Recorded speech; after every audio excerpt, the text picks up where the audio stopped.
1 year Bible reading plan, 1 साल का Bible reading plan, Luke 1 chapter 26 से 56 वर्स तक और ड्यूटरोनॉमी 5 चैप्टर 6 चैप्टर 7 चैप्टर।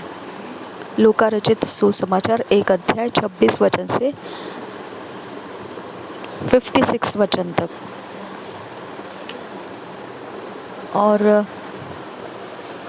व्यवस्था विवरण 5 अध्याय 6 अध्याय 7 अध्याय। हम इंग्लिश में जब पढ़ेंगे तो किंग्स जेम्स वर्जन में से पढ़ेंगे, हिंदी में जब पढ़ेंगे तो BSI बाइबल में से पढ़ेंगे। लूका रचित सुसमाचार पहला अध्याय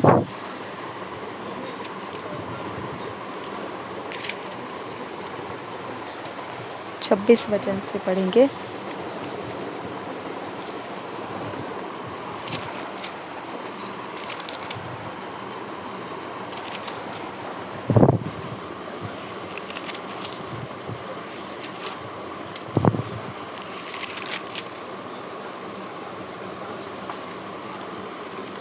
And in the 6th month, the angel Gabriel was sent from God unto a city of Galilee named Nazareth, to a virgin espoused to a man whose name was Joseph, of the house of David, and the virgin's name was Mary.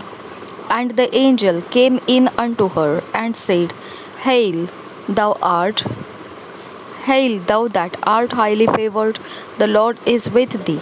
Blessed art thou among women. And when she saw him, she was troubled at his saying, and cast in her mind what manner of salutation this should be. And the angel said unto her, Fear not, Mary, for you hast found favor with God. And behold, thou shalt conceive in thy womb, and bring forth a son, and shalt call his name Jesus. He shall be great, and shall be called the Son of the Highest, and the Lord God shall give unto him the throne of his father David, and he shall reign over the house of Jacob forever, and of his kingdom there shall be no end. Then said Mary unto the angel, How shall this be, seeing I know not a man? And the angel answered and said unto her, The Holy Ghost shall come upon thee, and the power of the Highest shall overshadow thee. Therefore also that holy thing which shall be born of thee shall be called the Son of God. And behold, thy cousin Elizabeth, she hath also conceived a son in her old age. And this is the 6th month with her who was called barren. For with God nothing shall be impossible. And Mary said, Behold, the handmaid of the Lord, be it unto me according to thy word. And the angel departed from her. And Mary arose in those days, and went into the hill country with haste into a city of Judah, and entered into the house of Zacharias, and saluted Elizabeth. And it came to pass that when Elizabeth heard the salutation of Mary, the babe leaped in her womb, and Elizabeth was filled with the Holy Ghost, and she spake out with a loud voice, and said, Blessed art thou among women, and blessed is the fruit of thy womb. And whence is this to me, that the mother of my Lord should come to me? For, lo, as soon as the voice of thy salutation sounded in mine ears, the babe leaped in my womb for joy. And blessed is she that believed, for there shall be a performance of those things which were told her from the Lord. And Mary said, My soul doeth magnify the Lord, and my spirit saith, Rejoiced in God, in my Saviour. For he hath regarded the low estate of his handmaiden. For behold, from henceforth all generations shall call me blessed. For he that is mighty hath done to me great things, and holy is his name, and his mercy is on them that feared him from generation to generation. He hath shewed strength with his arm, he hath scattered the proud in the imagination of their hearts. He hath put down the mighty from their seats, and exalted them of low degree. He hath filled the hungry with good things, and the rich be he hath sent empty away. He hath holpen his servant Israel in remembrance of his mercy, as he spake to our fathers, to Abraham, and to his seed forever. And Mary abode with her about 3 months and returned to her own house. Now बस 56 वर्ष तक पढ़ना था, हमने पढ़ा। अब हम हिंदी में पढ़ेंगे BSI बाइबल में से लूका रचित सुसमाचार पहला अध्याय 26 वचन से।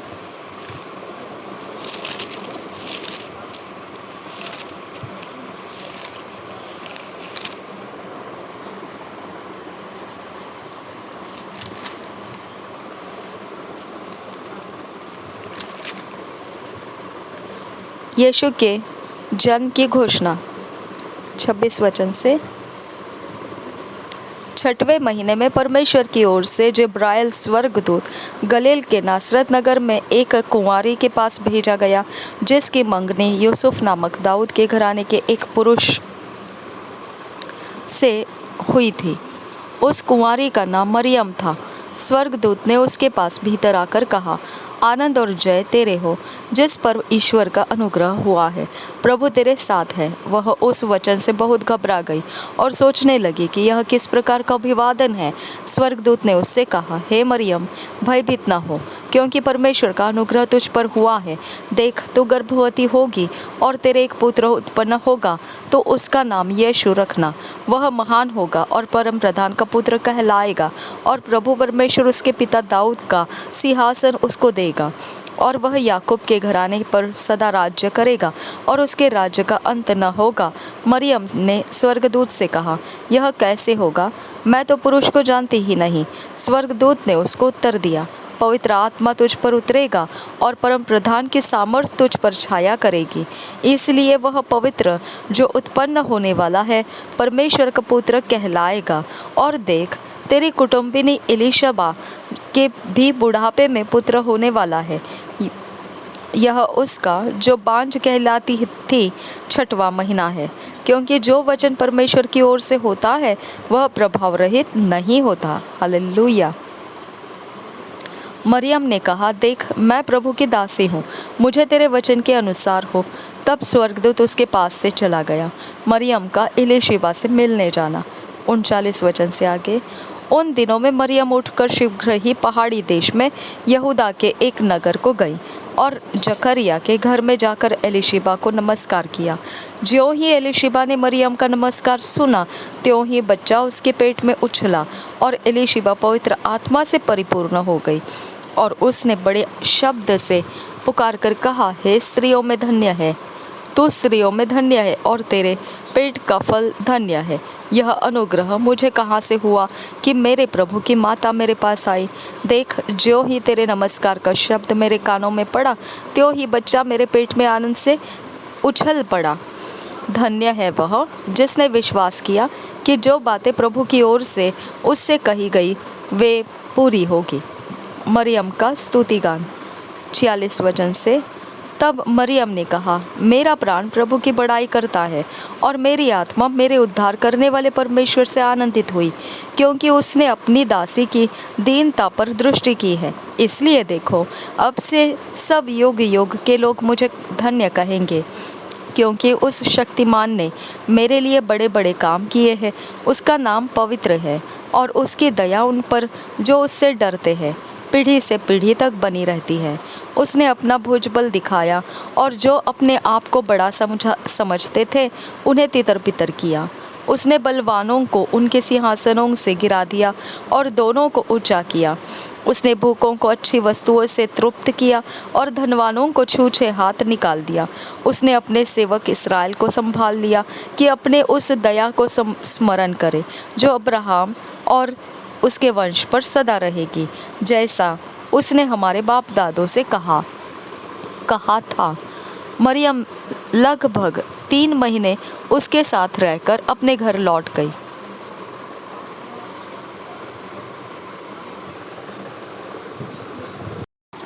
ड्यूटरनॉमी 5 chapter, 6 chapter, 7 chapter. Kings James version में से पढ़ेंगे पहले वचन से। इंट्रोडक्शन 5 चैप्टर का। A commemoration of the covenant in Horeb, the 10 commandments. At the people's request, Moses received the law from God. First verse say, and Moses called all Israel and said unto them, Hear, O Israel, the statutes and judgments which I speak in your ears this day, that ye may learn them and keep and do them. The Lord our God made a covenant with us in Horeb. The Lord made not this covenant with our fathers, but with us, even us, who are all of us here alive this day. The Lord talked with you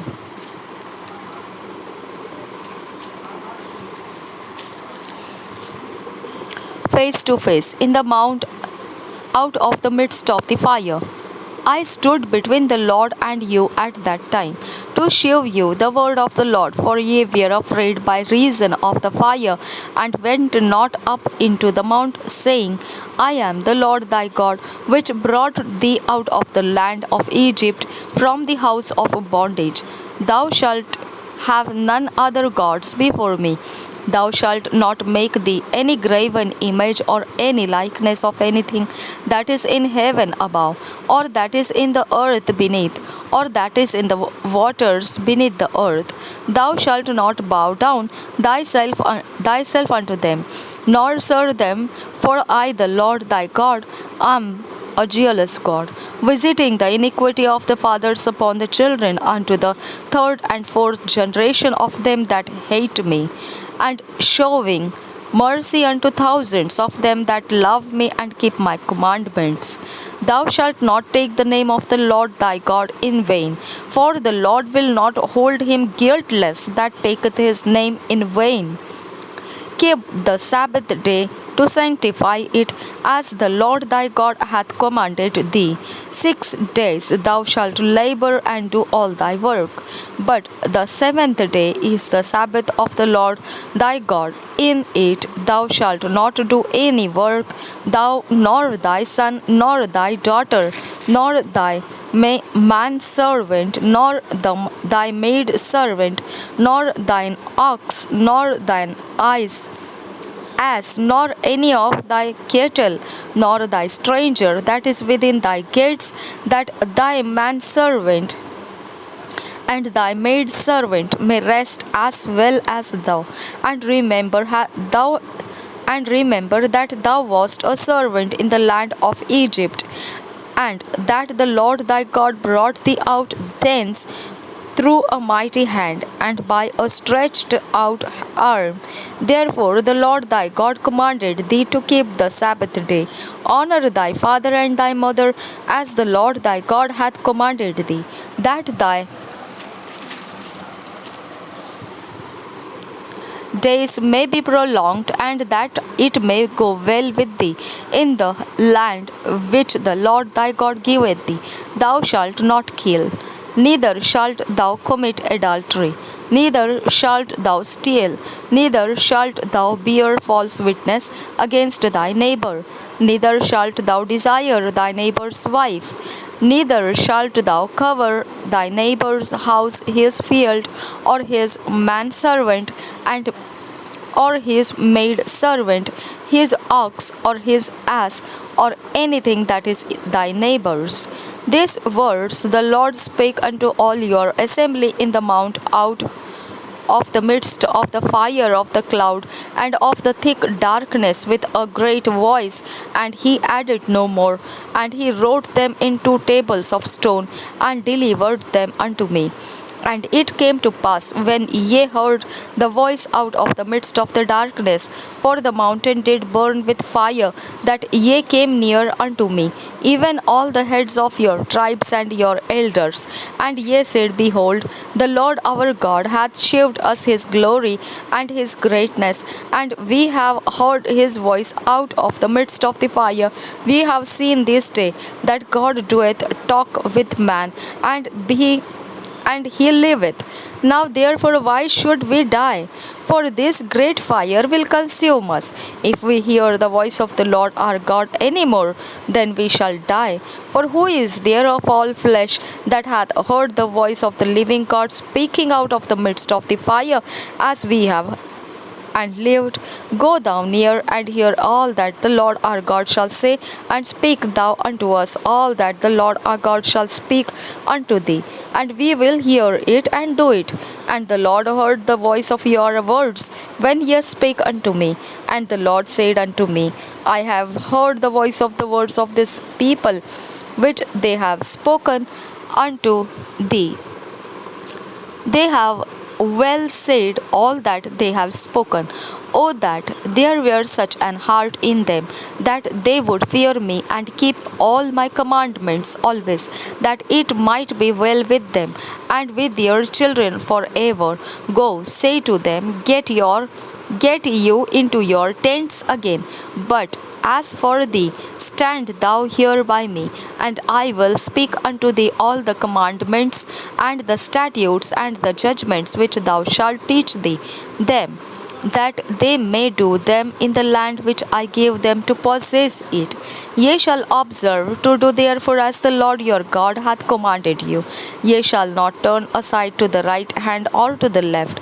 Ye shall walk in all the ways which the Lord your God hath commanded you, that ye may live and that it may be well with you, and that ye may prolong your days in the land which ye shall possess.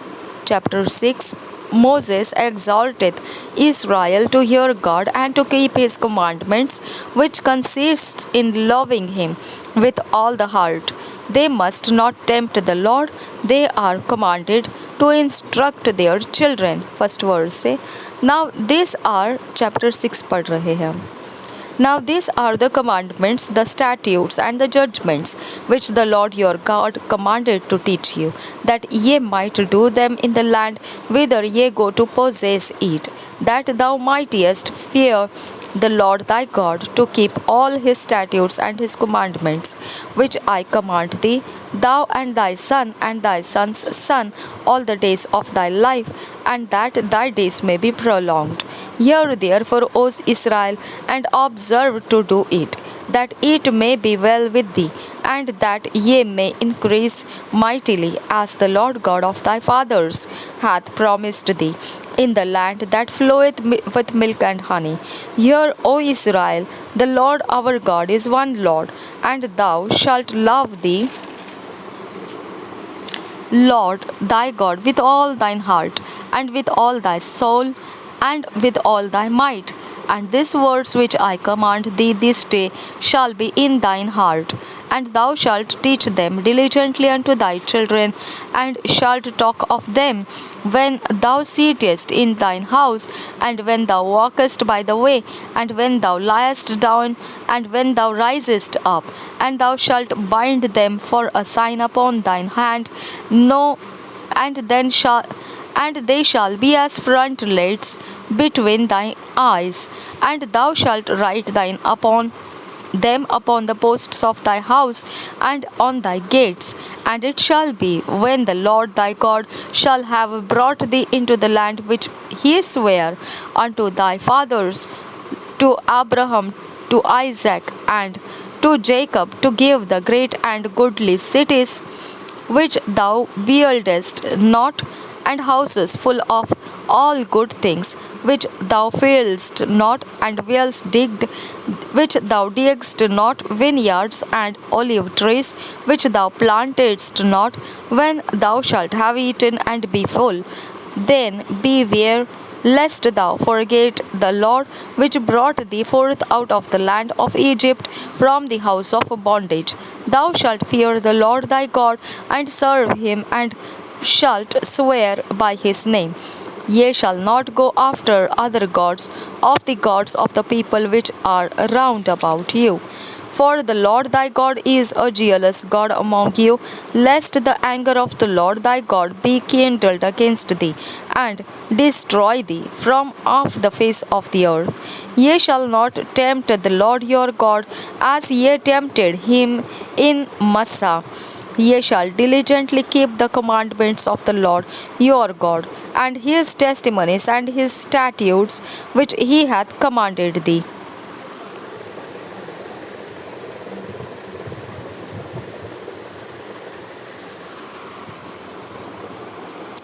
And thou shalt do that which is right and good in the sight of the Lord, that it may be well with thee, and that thou mayest go in and possess the good land which the Lord sware unto thy fathers.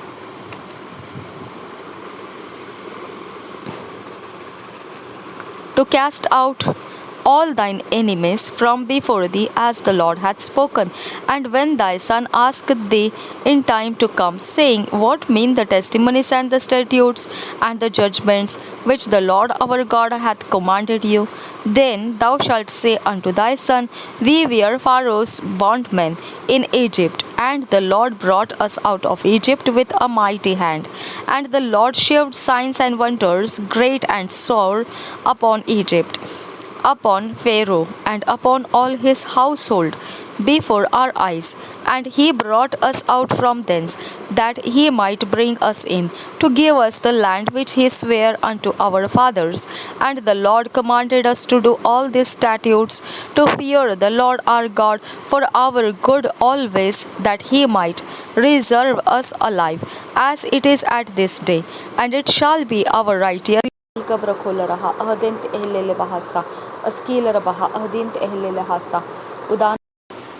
And it shall be our righteousness if we observe to do all these commandments before the Lord our God, as he hath commanded us. Chapter 7. All communion with the nations forbidden, for fear of idolatry, and for the holiness of the people, images to be destroyed. When the Lord thy God shall bring thee into the land whither thou goest to possess it, and hath cast out many nations before thee, the Hittites, the Girgashites, and the Amorites, and the Canaanites, and Perizzites, and the Hivites, and Jebusites, 7 nations greater and mightier than thou. And when the Lord thy God shall deliver them before thee, thou shalt smite them and utterly destroy them, and thou shalt make no covenant with them, nor shew mercy unto them. Neither shalt thou make marriages with them. Thy daughter thou shalt not give unto his son, nor his daughter shalt thou take unto thy son. For they will turn away thy son from following me, that they may serve other gods. So will the anger of the Lord be kindled against you, and destroy thee suddenly. But thus shall ye deal with them. Ye shall destroy their altars, and break down their images, and cut down their groves, and burn their graven images with fire. For thou art an holy people unto the Lord thy God. The Lord thy God hath chosen thee to be a special people unto himself, above all people that are upon the face of the earth. The Lord did not set his love upon you, nor choose you, because ye were more in number than any people, for ye were the fewest of all people. But because the Lord loved you, and because he would keep the oath which he had sworn unto your fathers, hath the Lord brought you out with a mighty hand, and redeemed you out of the house of bondmen, from the hand of Pharaoh king of Egypt. Know therefore that the Lord thy God, he is God, the faithful God, which keepeth covenant and mercy with them that love him, and keep his commandments to 1,000 generations, and repayeth them that hate him to their face, to destroy them. He will not be slack to him that hateth him. He will repay him to his face. Thou shalt therefore keep the commandments and the statutes and the judgments which I command thee this day to do them. Wherefore it shall come to pass, if ye hearken to these judgments and keep and do them, that the Lord thy God shall keep unto thee the covenant and the mercy which he sware unto thy fathers, and he will love thee and bless thee and multiply thee. He will also bless the fruit of thy womb and the fruit of thy land, thy corn and thy wine, and thine oil, and the increase of thine kine, and the flocks of thy sheep, in the land which he sware unto thy fathers to give thee. Thou shalt be blessed above all people. There shall not be male or female barren among you or among your cattle. And the Lord will take away from thee all sickness, and will put none of the evil diseases of Egypt, which thou knowest, upon thee, but will lay them upon all them that hate thee. Upon thou shalt consume all the people which the Lord thy God shall deliver thee. Thine eye shall have no pity upon them, neither shalt thou serve their gods, for that will be a snare unto thee. If thou shalt say in thine heart, these nations are more than I, how can I dispossess them? Thou shalt not be afraid of them, but shalt remember what the Lord thy God did unto Pharaoh and unto all Egypt, the great temptations which thine eyes saw, and the signs and the wonders, and the mighty hand, and the stretched out arm, whereby the Lord thy God brought thee out. So shall the Lord thy God do unto all the people of whom thou art afraid. Moreover, the Lord thy God will send the hornet among them, until they that are left and hide themselves from thee be destroyed. Thou shalt not be affrighted at them, for the Lord thy God is among you, a mighty God and terrible. And the Lord thy God will put out those nations before thee by little and little. Thou mayest not consume them at once, lest the beasts of the field increase upon thee. But the Lord thy God shall deliver them unto thee, and shall destroy them with a mighty destruction until they be destroyed. And he shall deliver thee their kings into thine hand, and thou shalt destroy their name. From under heaven there shall no man be able to stand before thee until thou have destroyed them. The graven images of their gods shall ye burn with fire. Thou shalt not desire the silver or gold that is on them, nor take it unto thee, lest thou be snared therein, for it is an abomination to the Lord thy God. Neither shalt thou bring an abomination into thine house, lest thou be a cursed thing like it, but thou shalt utterly detest it, and thou shalt utterly abhor it, for it is a cursed thing. व्यवस्था विवरण 5 अध्याय 10 आज्ञाएं। पहले वचन से, मूसा ने सारे इसराइलियों को बुलवाकर कहा, हे इसराइलियों, जो जो विधि और नियम मैं आज तुम्हें सुनाता हूँ वे सुनो, इसलिए कि उन्हें सीख कर मानने में चौकसी करो। हमारे परमेश्वर यहोवा ने होरेब पर हमसे वाचा बांधी। इस वाचा को यहोवा ने हमारे पितरों से नहीं, हम ही से बांधा, जो यहाँ आज के दिन जीवित है। यहोवा ने उस पर्वत पर आग के बीच में से तुम लोगों से आमने सामने बातें की। उस आग के डर के मारे तुम पर्वत पर न चढ़े, इसलिए मैं यहोवा के और तुम्हारे बीच उसका वचन तुम्हें बताने को खड़ा रहा। तब उसने कहा, तेरा परमेश्वर यहोवा जो तुझे दासत्व के घर अर्थात मिस्र देश में से निकाल लाया है, वह मैं हूँ। मुझे छोड़ दूसरों को परमेश्वर करके न मानना। तो अपने लिए कोई मूर्ति खोद कर न बनाना, न किसी की प्रतिमा बनाना जो आकाश में या पृथ्वी पर या पृथ्वी के जल में है। तो उनको दंडवत न करना और न उनको उपासना करना, क्योंकि मैं तेरा परमेश्वर यहोवा जलन रखने वाला ईश्वर हूँ, और जो मुझसे बैर रखते हैं उनके बेटों, पोतों और परपोतों के पितरों को का दंड दिया करता हूँ।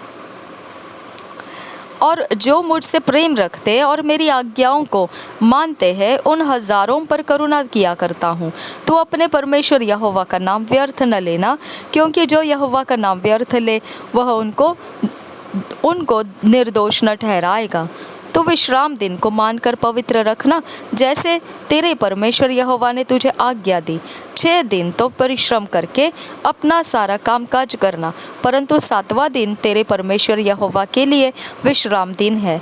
उसमें न तो किसी भांति का कामकाज करना, और न तेरा बेटा और न तेरी बेटी, न तेरा दास न तेरी दासी, न तेरा बैल न तेरा गदहा, न तेरा कोई पशु, न कोई परदेशी भी जो तेरे फाटकों के भीतर हो, जिससे तेरा दास और तेरी दासी भी तेरे समान विश्राम करे। और इस बात को स्मरण रखना कि मिस्र देश में तू आप दास था, और वहाँ से तेरा परमेश्वर यहोवा तुझे बलवंत हाथ और बढ़ाई हुई भुजा के द्वारा निकाल लाया। इस कारण तेरा परमेश्वर यहोवा तुझे विश्राम दिन मानने को आज्ञा देता है।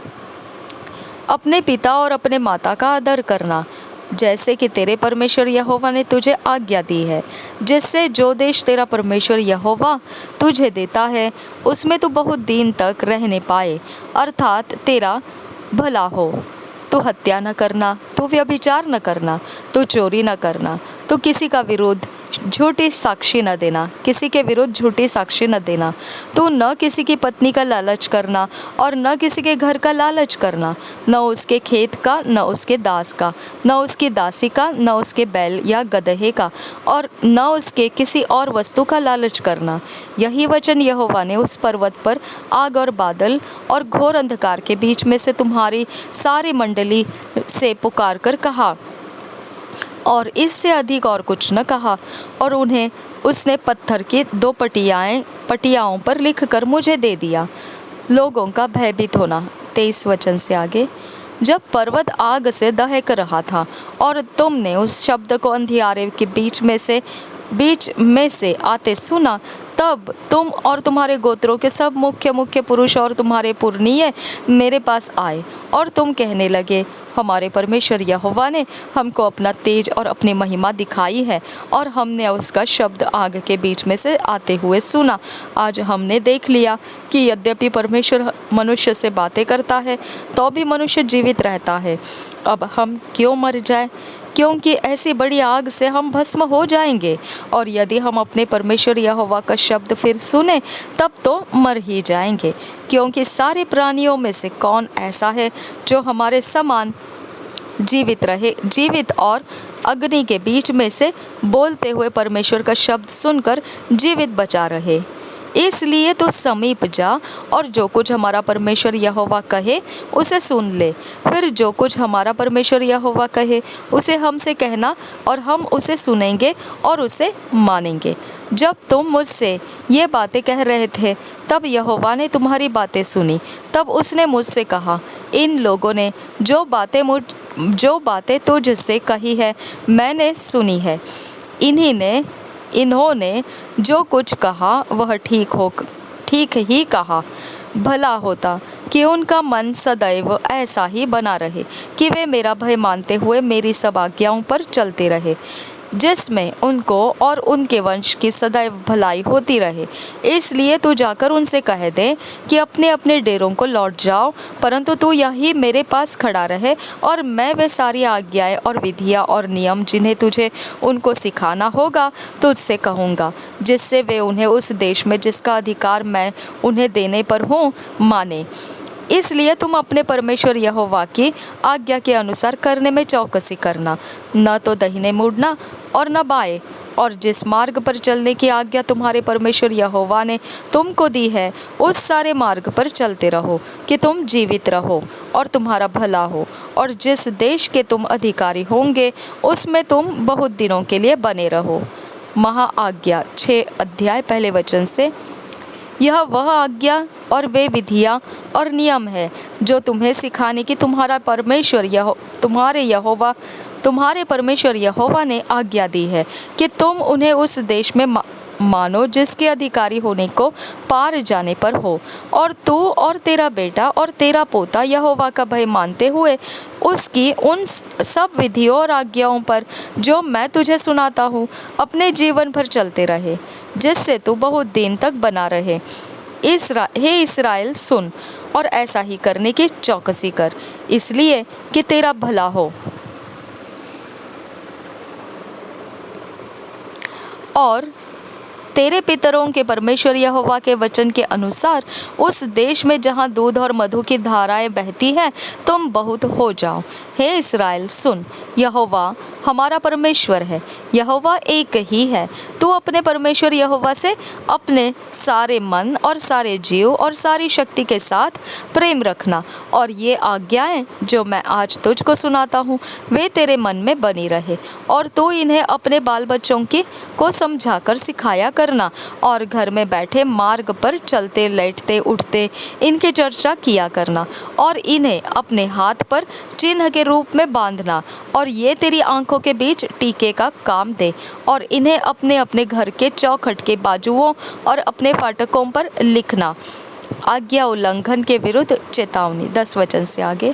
जब तेरा परमेश्वर यहोवा तुझे उस देश में पहुंचाए जिसके विषय में उसने अब्राहम, इसहाक और याकूब नामक तेरे पूर्वजों से तुझे देने की शपथ खाई, और जब वह तुझको बड़े बड़े और अच्छे नगर जो तूने नहीं बनाए, और अच्छे अच्छे पदार्थों से भरे हुए घर जो तूने नहीं भरे, और खोदे हुए कुएं जो तूने नहीं खोदे, और दाख की बारियां और जैतून के वृक्ष जो तूने नहीं लगाए, ये सब वस्तुएं जब वह दे और तू खा के तृप्त हो, तब सावधान रहना, कहीं ऐसा न हो कि तू यहोवा को भूल जाए जो तुझे दासत्व के घर अर्थात मिस्र देश से निकाल लाया है।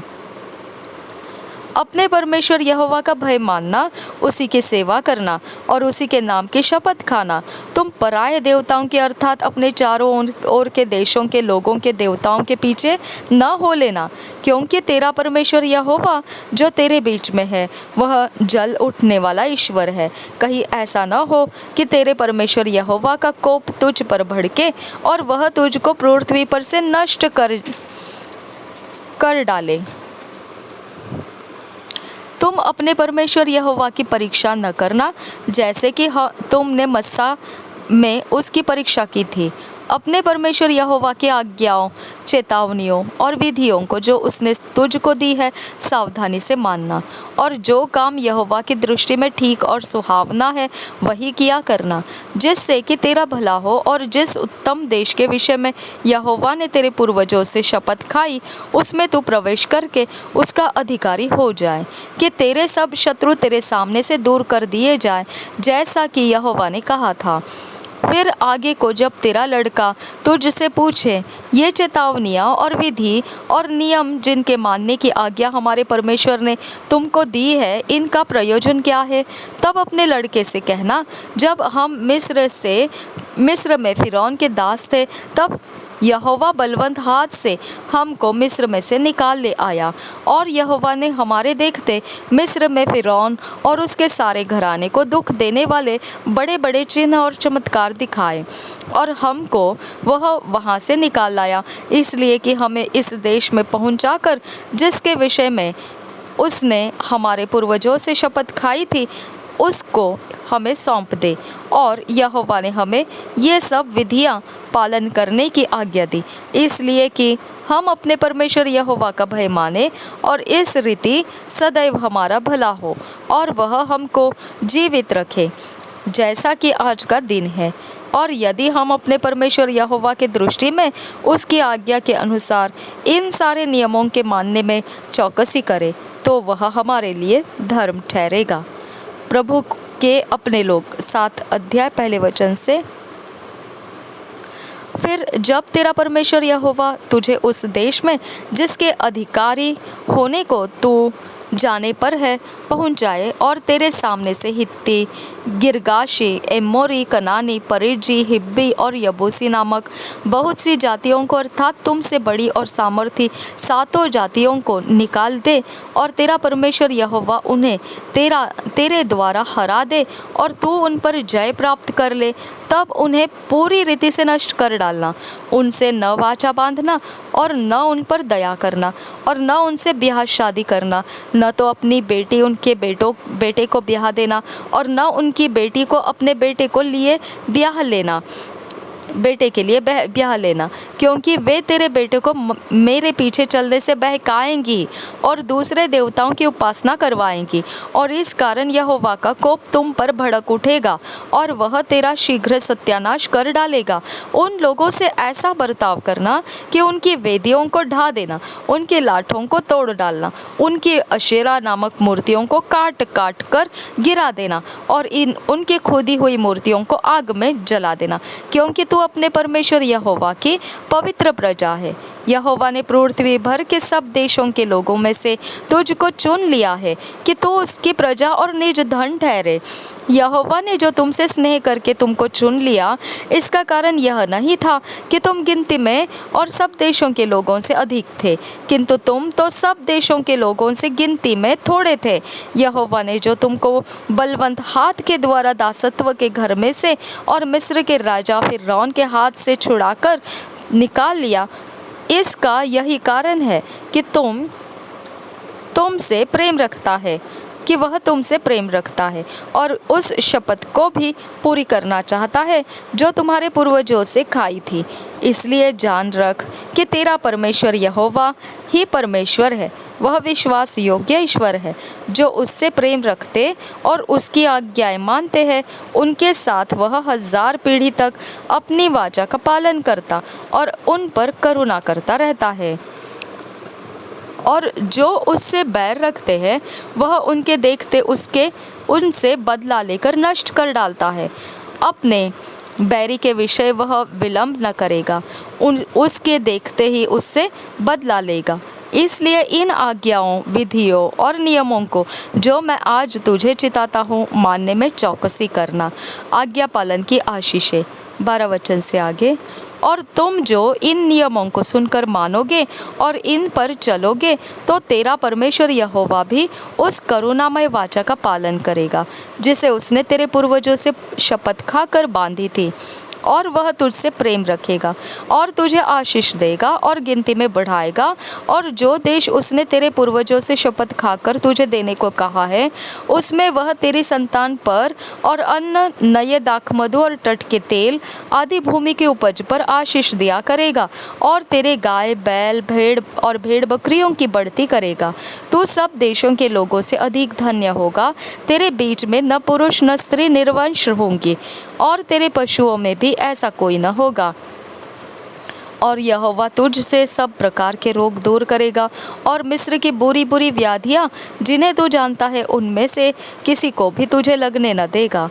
ये सब तेरे बैरियों ही को लगेंगे, और देश देश के जितने लोगों को तेरा परमेश्वर यहोवा तेरे वश में कर देगा, तो उन सबों का सत्यानाश करना, उन पर तरस की दृष्टि न करना और न उनके देवताओं की उपासना करना, नहीं तो तू फंदे में फंस जाएगा। हालेलुया। यदि तू अपने मन में सोचे कि वे जातियाँ जो मुझसे अधिक हैं, तो मैं उनको कैसे देश से निकाल सकूँगा, तो भी उनसे न डरना। जो कुछ तेरा परमेश्वर यहोवा ने फिरौन से और सारे मिस्र से किया, उसे भली भांति स्मरण रखना। आमीन। हालेलुया। जो बड़े बड़ी परीक्षा के काम तूने अपने आंखों से देखे, और जिन चिन्हों और चमत्कारों और जिस बलवंत हाथ और बढ़ाई हुई भुजा के द्वारा तेरा परमेश्वर यहोवा तुझको निकाल लाया, उनके अनुसार तेरा परमेश्वर यहोवा उन सब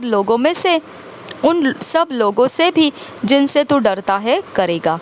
इससे अधिक तेरा परमेश्वर यहोवा उनके बीच बर्रे भी भेजेगा, यहाँ तक कि उनमें से जो बचकर छिप जाएंगे, वे भी तेरे सामने से नष्ट हो जाएंगे।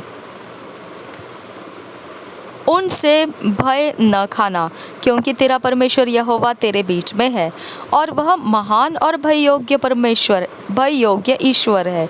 तेरे परमेश्वर यहोवा उन जातियों को तेरे आगे से धीरे धीरे निकाल देगा, तो तू एकदम से उनका अंत न कर सकेगा, नहीं तो बनैले पशु बढ़कर तेरी हानि करेंगे, तो भी तेरा परमेश्वर यहोवा उनको तुझसे हरवा देगा, और जब तक वे नष्ट न हो जाए तब तक उनको अति व्याकुल करता रहेगा, और वह उनके राजाओं को तेरे हाथ में करेगा, और तू उनका भी नाम धरती पर से मिटा डालेगा। उनमें से कोई भी तेरे सामने खड़ा न रह सकेगा, और अंत में तू उनका सत्यानाश कर डालेगा।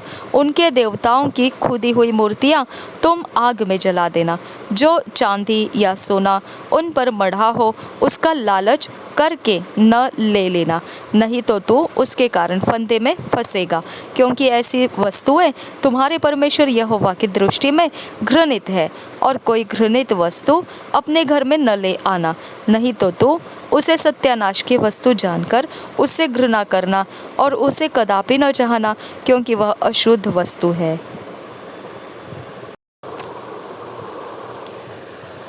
2 साल का Bible reading plan, 2 years Bible reading plan. Matthew 23 chapter 13 verse से 22 वर्स, एक्सोडस 25 चैप्टर।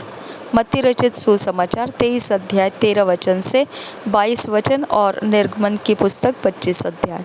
जब हम इसे पढ़ेंगे तो हमने अकेले में बैठकर व्यक्तिगत पर्सनल समय में इसे पढ़ना है, और इन वचनों के आधार से परमेश्वर हमको जो भी देता है, प्रकाशन देता है, या हमारे मनों के गहराई में की बातें कुछ हमारे लिए सीखने के लिए देता है, तो फिर हमने उन बातों को नोट्स में लिखना है और याद रखना है, और उसके अनुसार हमारी ज़िंदगी में वो वचनों को लागू करना है, ताकि हम 2 साल के अंत में देखेंगे कि हमारी व्यक्ति जो है, हम पर्सन जो है, हमारी व्यक्तिमत्व जो है, पर्सनालिटी जो है, वो पवित्र वचन के द्वारा ढली गई रहेगी, और परमेश्वर के लिए हम बहुत अच्छे काम और अच्छे से करने के लिए योग्य रहेंगे। तो इस प्रकार से हमने अपने आप को ढलने देना है वचन के आधार से, और यह होने के लिए परमेश्वर ने हमें अनुग्रह दे दिया है, और हम इसका ज़रूर लाभ उठाना है। प्रभु यीशु हम सबके साथ बना रहे। आमीन, आमीन, आमीन।